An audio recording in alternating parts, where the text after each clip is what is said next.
Boa tarde, bem-vindos a mais um programa Caminhos da Responsabilidade do COPIC, o Conselho Português de Igrejas Cristãs.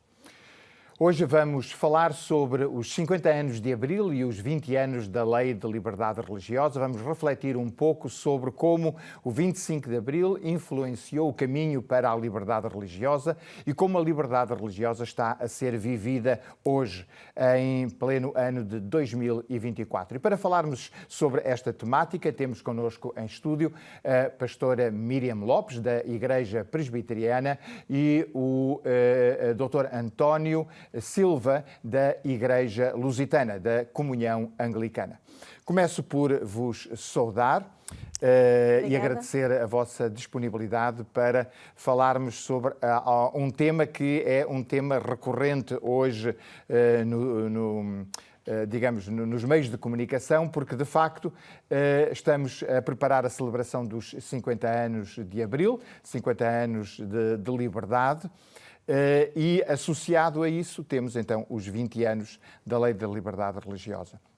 A minha primeira pergunta seria como foi essa transição de um período anterior ao 25 de Abril para o período pós-25 de Abril? Como é que essa mudança alterou o quadro das igrejas e da liberdade religiosa? Eu penso que o fundamental foi que a partir do 25 de Abril e sobretudo com a Constituição foi garantido o direito à liberdade religiosa, à liberdade de expressão, à liberdade de culto, o que seja que cada cidadão na sua consciência pode professar a sua fé em plena liberdade, em plena plenitude. E isso pode-se dizer que em Portugal aconteceu pela primeira vez, expressamente, a partir de 25 de Abril.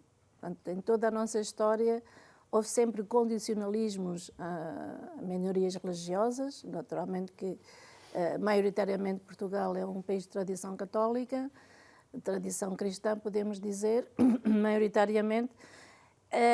A diferença foi que, de facto, as outras igrejas e as outras religiões puderam almejar a viver em plena paz na sua realidade religiosa. Isso foi o principal diferença que aconteceu.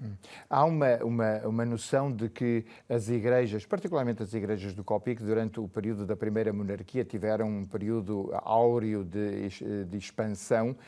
O período de ditadura foi um período de repressão, foi um período que ajudou a fazer o contraste para esta realidade pós-25 de Abril?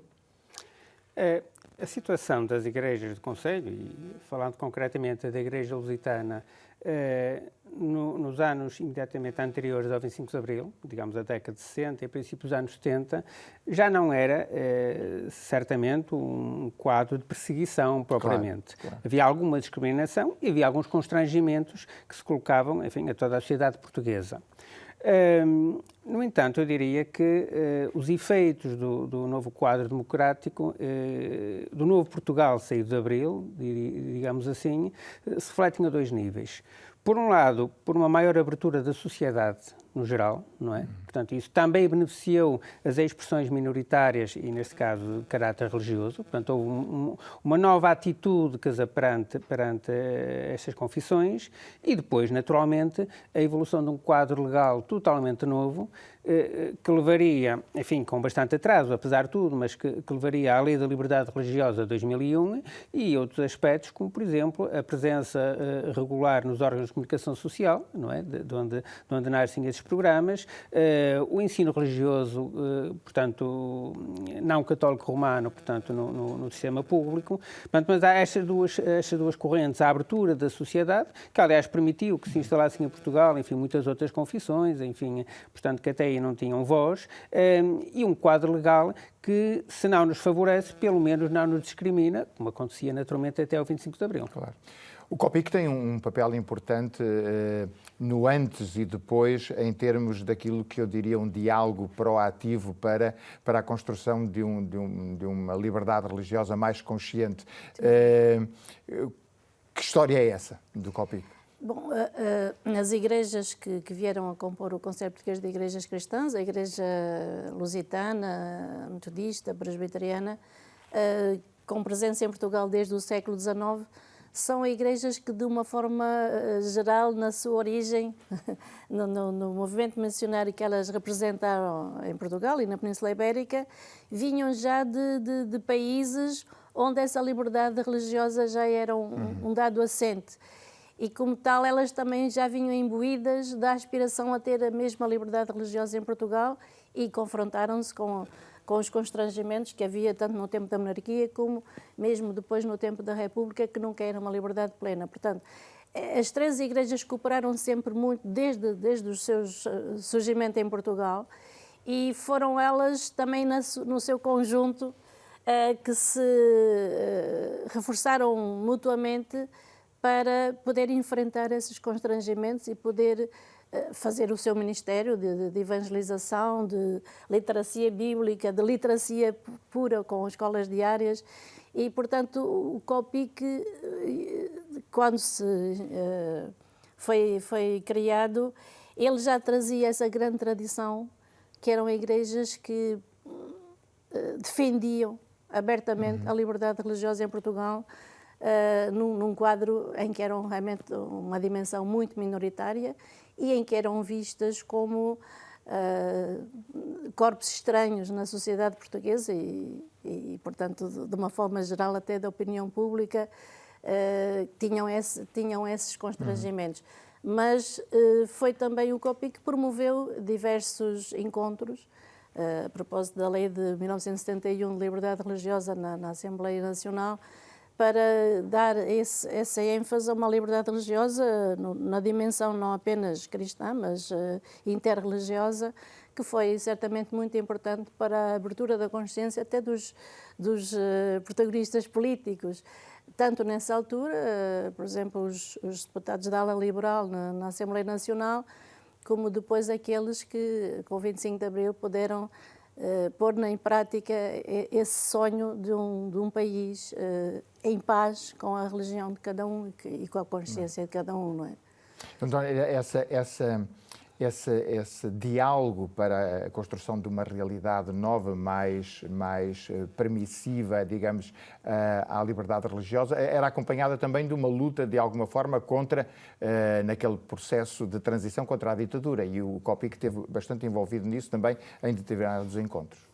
Quer dizer, o COPIC e as igrejas que o constituíam e constituem agora tiveram sempre, parece-me, uma posição muito institucionalista, não é no bom sentido, quer dizer, respeitadora do quadro legal existente e das autoridades, sem deixar de afirmar e defender certos valores, digamos, com uma certa prudência. Não é? Isso nota-se até no pós-25 de Abril, né? Enfim, naqueles anos mais complicados dos primeiros anos da Revolução, a Igreja Lusitana, que eu conheço melhor do ponto de vista da documentação histórica, por exemplo, ia vincando um conjunto de princípios de justiça social, de democraticidade, enfim, a vários níveis, mas sempre, digamos, num regime de não se envolver com eventuais fações mais extremistas, enfim, o que poderia, na altura, não apaziguar a situação e complicá-la ainda mais.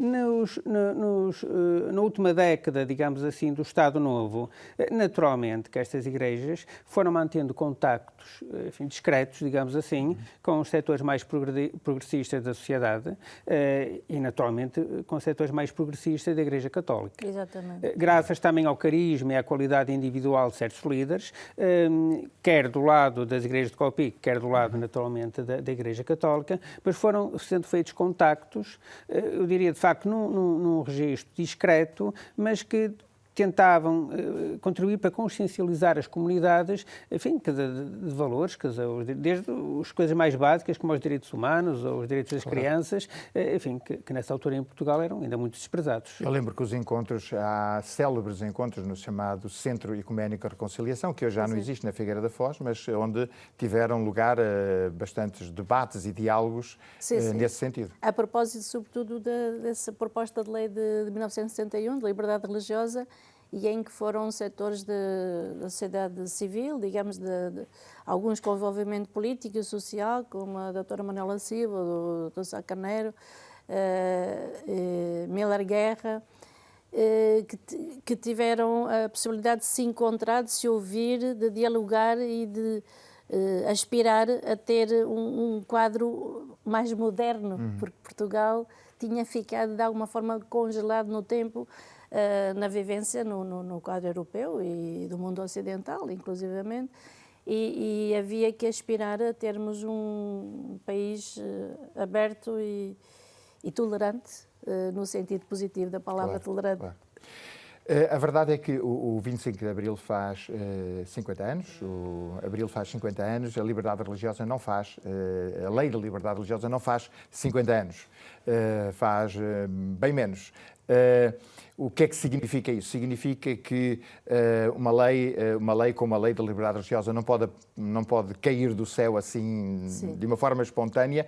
Significa o quê? Que foi preciso muito tempo de diálogo, muito tempo de aprofundamento do que significa liberdade religiosa, significa talvez uma compreensão do que o Portugal foi mudando ao longo do tempo. O que é que está por detrás? Pode ser, no fundo, um diálogo entre uma maior consciência da realidade sociológica do que o país também foi tendo grandes alterações na sua composição, de pessoas que vinham de outras partes do mundo, com outras culturas, outras expressões religiosas, por um lado, e ao mesmo tempo a sociedade portuguesa ter crescido e, ou seja, ao mesmo tempo sendo educada para uma pluralidade de sentidos e que muitas vezes as pessoas acabam por reconhecer que o fundo religioso acaba por ser um só e portanto, que o que mais pode inquietar as pessoas não é a religião diferente ou a igreja diferente,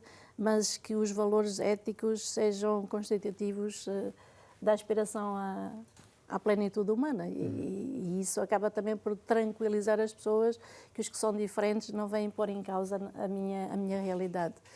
E acho que foi essa a diferença principal que nós verificamos entre o 25 de Abril e 2001, foi talvez um processo de aprendizagem mútua e de diálogo entre a sociedade e aqueles que puderam pôr a lei em prática, que hoje é uma lei que nos orgulha e que ela em si também é promotora e é garante de uma maior paz social ao nível religioso. Não é? São 30 anos, praticamente. Sim, suponho que nos anos imediatamente após a Revolução, o tema religioso não seria o mais prioritário, não é? O país tinha outros desafios pela frente e a situação das comunidades religiosas, não sendo boa, não sendo pacífica, não era prioritária. Mas a própria lei demorou o seu tempo a preparar, porque é uma lei complexa, em que há que articular muitas sensibilidades, muitas tradições, ritos de mais diversa ordem, portanto, que depois, aos diferentes níveis da sociedade, também implicam alterações. Portanto, à medida que a sociedade se abria, não é, digamos, a muitas coisas, digamos, que vinham de fora e às quais Portugal estava fechado, começou-se a criar essa consciência da necessidade de uma nova lei que foi sendo produzida com as dificuldades próprias destes processos e que originou o que tínhamos hoje, como é, julgo que unanimemente reconhecido, uma das leis mais avançadas no quadro europeu. E que permitiu que instituições mesmo históricas, não ligadas à Igreja Católica Romana, deixassem de ser associações cultuais, que foi o estatuto que as igrejas... Tínhamos desde a República. Tinham desde a República, não é? Que era um estatuto um pouco estranho à realidade das igrejas. Sim, sobretudo porque as igrejas protestantes, anglicana, que nós representamos, têm uma tradição de serem, digamos, corpos fundamentais nas suas sociedades. E claro. A Igreja é realmente um núcleo de referência na nossa sociedade, continua a ser, e considerar que antigamente considerava-se que tudo o que não fosse Igreja Católica era seita, ou que era alguma coisa falsa, claro. Ou alguma coisa... Ou outra religião. Ou outra religião. Aliás, ainda hoje já há essa concepção, infelizmente, em alguns setores que deveriam ter mais bagagem, mais formação, se considera que tudo o que não é católica é alguma coisa negativa e sem contexto, sem contexto. Eu lembro em particular desse tempo, pela forma como muitas vezes o modo de funcionamento da Igreja, a sua eclesiologia, não podia ser vertida num estatuto, porque o estatuto determinava como associação nós tínhamos de ter órgãos que estavam a Assembleia Geral, o Conselho Fiscal, uma direção, o que para nossas igrejas é um bocado absurdo, não é? Para dizer totalmente absurdo até. Como é que as igrejas de Copic viveram e vivem essa dimensão, por exemplo, de uma lei da liberdade religiosa e a questão da concordata? Sabemos que durante algum tempo a concordata era o único documento que existia. A partir da lei da liberdade religiosa passámos a ter 2 documentos. Como é que, pessoalmente, não vos pergunto agora como membros da Igreja Lusitana ou Presbiteriana, mas como pessoalmente, como veem essa relação e esse, poderíamos dizer, talvez duplo critério?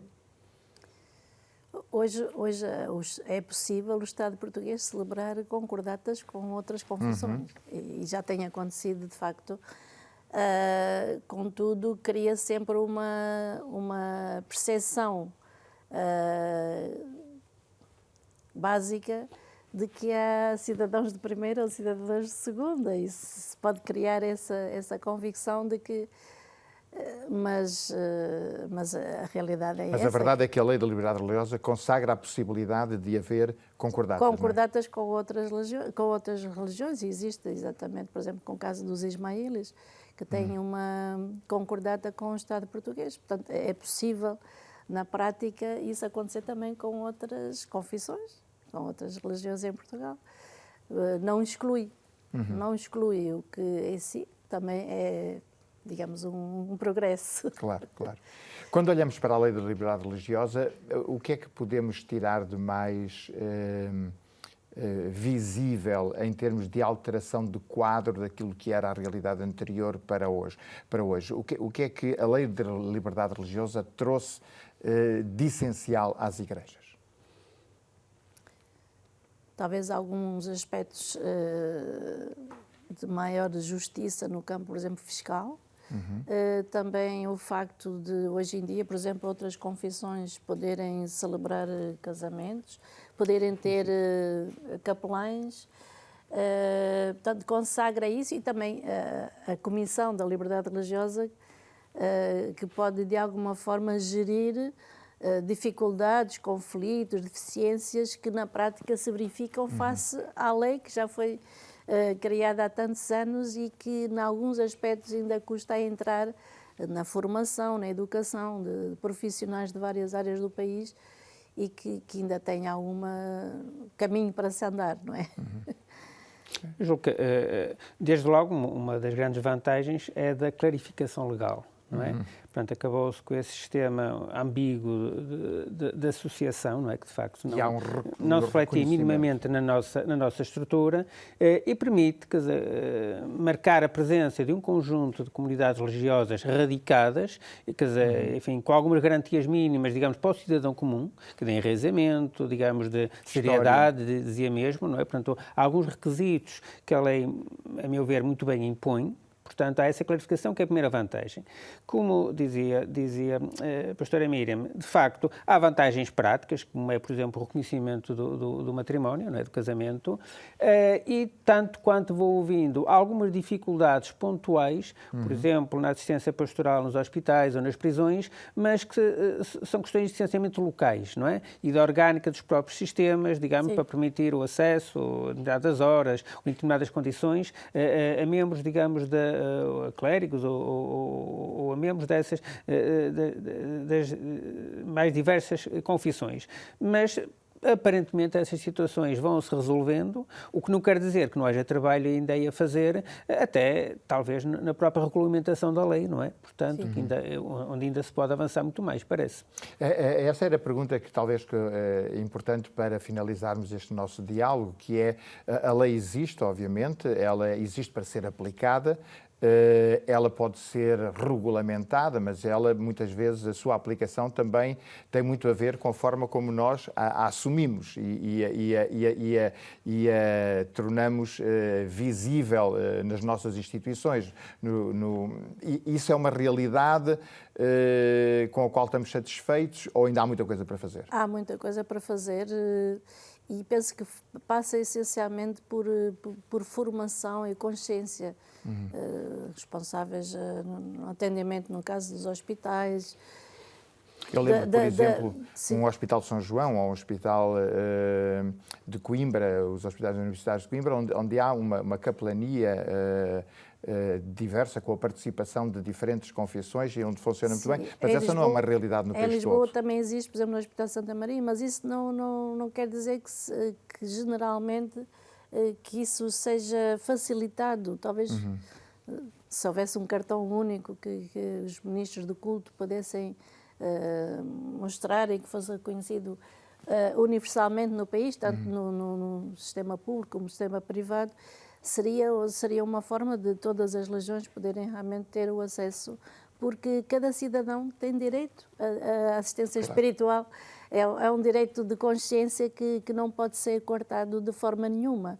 E, portanto, são aspectos, no caso das capelanias, sobretudo, que deixa ainda bastante a desejar, e também da dificuldade, às vezes, de haver um tratamento de respeito e de consideração para com as confissões minoritárias, quando se trata nos espaços de culto, de ter o seu reconhecimento, de ter condições no espaço de culto para ter a utilização para fins de culto. E nem sempre, ao nível das autarquias, no caso de igrejas protestantes ou evangélicas, não têm exatamente o mesmo reconhecimento que têm outras confissões ou outras igrejas.